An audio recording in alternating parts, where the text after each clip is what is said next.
Bonsoir à tous, bienvenue à ce flash d'information. Le président libérien Joseph Boakai, en visite d'amitié et de travail en Côte d'Ivoire, était aujourd'hui dans les locaux du CNRA, le Centre national de recherche agronomique.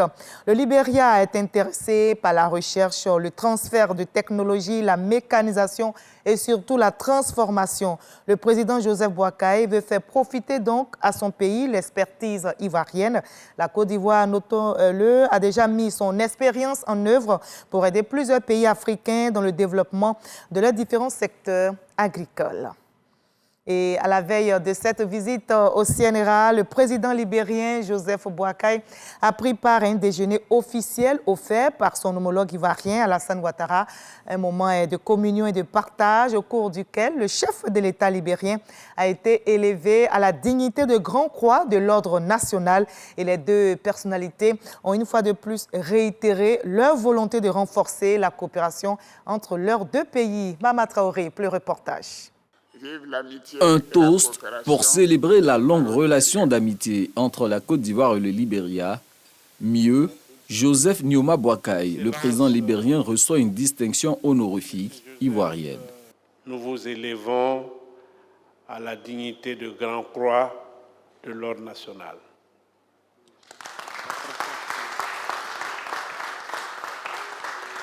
Ému par cette distinction, Joseph Boakai réitère sa détermination à consolider le partenariat ivoiro-libérien. For many years, our two countries have enjoyed very peaceful and productive relationships. J'accepte l'honneur qui m'a été fait et je voudrais sincèrement vous féliciter, chers frères, pour ce geste de distinction qui me touche profondément. Nous avons été capables de montrer pendant plusieurs années que nous sommes des amis véritables dans notre sous-région, à travers les chefs d'État de nos pays. Pendant plusieurs années, nos deux pays ont profité des relations paisibles et productives.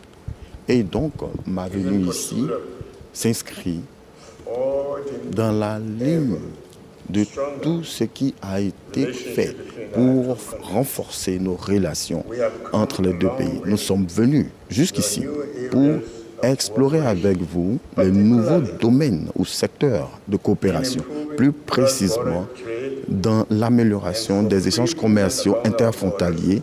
L'appel de Joseph Boakai a un écho favorable auprès de son homologue ivoirien. Pour Alassane Ouattara, la coopération entre les deux pays doit s'intensifier, surtout au niveau des échanges économiques.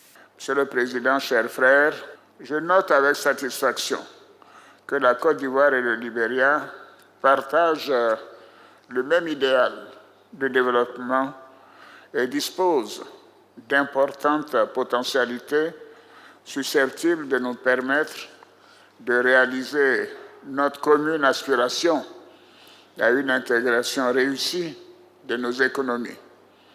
Je me félicite à cet égard de la bonne disposition de nos gouvernements à œuvrer de concert au renforcement de notre coopération pour le bonheur de nos populations en quête de bien-être et de prospérité partagée.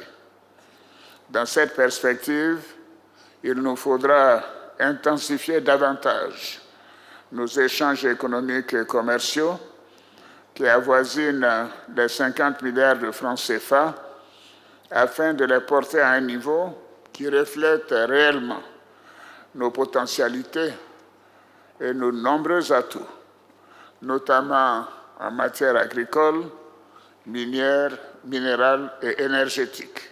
La Côte d'Ivoire et le Libéria entretiennent des relations diplomatiques depuis le 31 juillet 1961.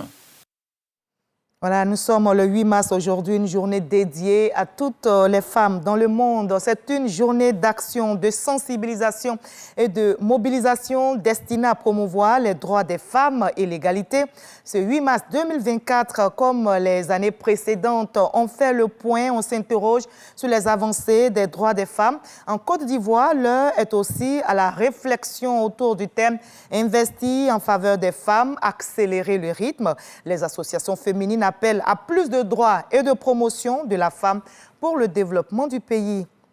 Au Sénégal, la date de la présidentielle est désormais connue. Les Sénégalais se rendront aux urnes le 24 mars prochain pour élire leur président de la République.